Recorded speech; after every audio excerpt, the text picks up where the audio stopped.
Hi guys, I hope this one works. We've been having a little bit of technical difficulties, but here we go. Today is day 10 of the Holiday Survival Guide Advent Calendar. And at this time of year, we often have lots of fun things that we put up in decorations, right? That's why today is devoted to Decoration Dangers. And what happens with that is it also gives your dog and cat a lot of material to work with, more fun time.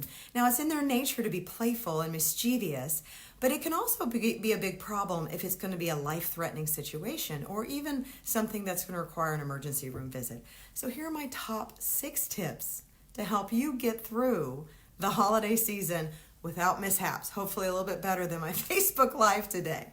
So the first thing is anchor your big decor. If you've got a Christmas tree, make sure it's anchored to the wall or in a place where it cannot fall. Make sure it is stable because it can fall and it can injure your pets. Remember, cats like to climb Christmas trees. Small dogs jump on the lower limbs. You can even baby gate it if you want, but secure your big decor items, okay?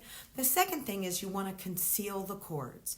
Now, lights and electrical cords could be fun for the dogs and cats to play with, but when they bite down in them, it gives them electrical shock.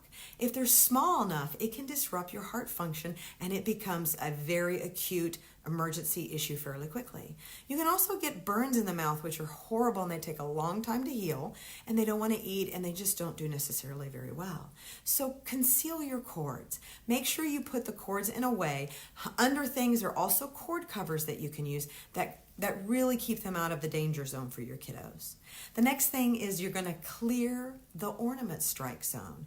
And what I mean by that is put all the fragile, delicate, and really hazardous ornaments at the top of the tree. You can get that tree that's completely empty from the first 4 feet and then you have a small tree up at the last 2 feet.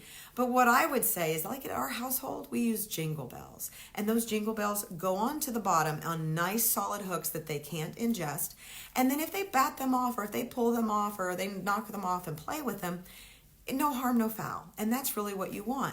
You don't want to put things with ribbon and things along that line on the bottom of the tree because ribbons can pose their own issue. They love to swallow those types of things and they have issues with that. We'll talk about that in a minute.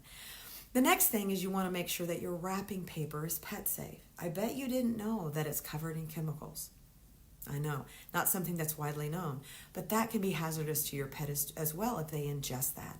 So think about getting pet safe wrapping paper and bows, okay?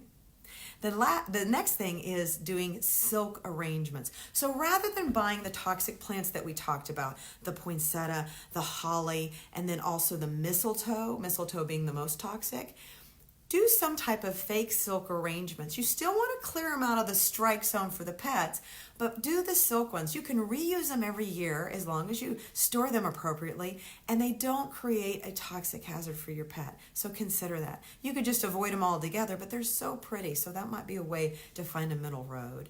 And then the last thing is we have a tinsel-less Christmas. Now, the tinsel is that long strands of silver. If you've got pets, that's a big no-no. Just don't even put it in your household because ultimately if a dog or cat ingests it, happens more in cats than dogs. They ingest it, it hooks under the tongue in cats and then it goes down into their digestive tract and the digestive tract inches up like a little accordion bow trying to digest it, and that's a surgical case and that's not an expenditure you want to do around the holidays either. It's not good for you or your kitty. So those are my top 6 tips. I hope these help today and it's come to you with a great deal of interesting little bugs. So it's done. I'll see you guys tomorrow. I will be back at my regular time of 12 Central Time because I'm flying home early in the morning. Talk to you soon. Take care. Bye-bye.